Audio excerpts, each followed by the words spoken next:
over 200 of the 500 miners staging a sit-in at the Gold 1 mine in Springs on Gauteng's East Rand returned to the surface overnight. A dispute over union recognition between the Association of Mine Workers and Construction Union AMCU and mine management led to the sit-in, which began at the weekend. So for the latest developments here and that situation, we cross now to our reporter at the mine, Mpumelelo Maphalala. And Mpumelelo, good morning. So firstly, those developments overnight, the miners who have come up to the surface, can you just give us a sense of what is actually happening and whether there are any plans at this stage by the mine to forcefully remove the miners from the underground? A very good morning to you, Sakina, and to the viewers at home. From what we've gathered here this morning is that it's not 200, but rather 50 miners found an escape route in the middle of the night and managed to escape. And about 6 or 7 of the miners were feeling very ill and were having medical problems that were lifted up from the excavators and were set to release to go home. As you can see behind me, there are some of the family members and community members that are standing here and just looking at what's happening in the situation. We understand that there's been ambulances that were here this morning to pick up some of the miners that had managed to escape this morning, and some of them not feeling well, so they had to be taken to hospital for medical attention. Some of the miners standing here with me said that they're feeling very tired. Apparently, the food was not allowed to be distributed to the miners that are inside or the miners underground. So there's a lot of fatigue, there's a lot of despair in the air.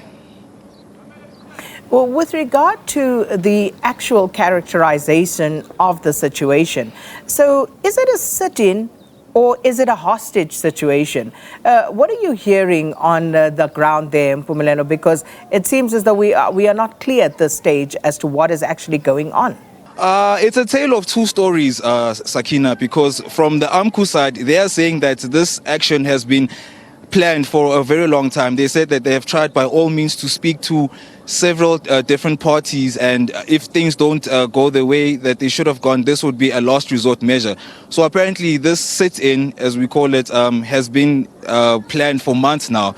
And on the other side, NUM and some of the management saying that no, not everyone who's participating in the sit-in are AMCU members, and some of them are normal workers that are being held against their will. Yesterday we heard from one of the parents that there was her son is one of the paramedics that was sent in to try and salvage the situation underground and has not been let up since then. So then one begs the question, is that not kidnapping? So like I said, it's a tale of two stories, basically. Mpumelelo, we understand that the police have set up an operation center at the mine. Can you tell us more about that? And are you hearing anything about, possible movement from the police and sanctioned by the mine management, of course, to try and bring an end to the situation?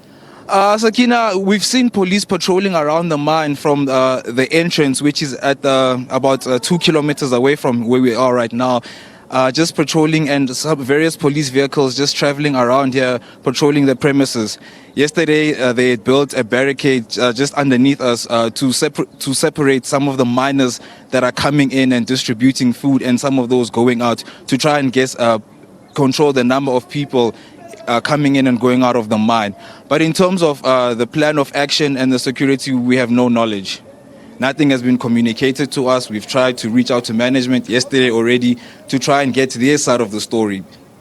And speaking of, trying to get, the various sides of the story, AMCU, have they said anything at this stage? And also the miners who have come up, was there any sort of debrief? And what did they have to say about the situation underground as well? From what we gathered yesterday from the meeting that took place is that AMCU was saying that they are not willing to step down until management gives them the opportunity, or rather a written contract, to say that they want AMCU to be the main representative of the miners. They're saying that the meeting took place yesterday and they haven't really reached a resolution thus far. That's why some of the miners are still kept underground. And they're saying that they will remain underground until management caves in and gives in to their demands. Has management expressed why they are unwilling at this stage to recognize AMCU as the majority union at the mine?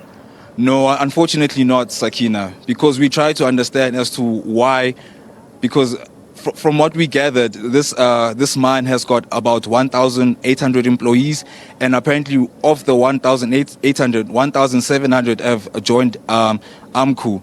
So we're trying to understand that if given such a large proportion or percentage of members trying to change their unions, why are they not being allowed to? But we haven't received any word as to why. Mpumelelo, we'll leave it there, and please feel free to let us know if there are any further developments. And that is our reporter, Mpumelelo Maphalala, who is at the Gold One mine on the East Rand and just watching that situation unfold for us.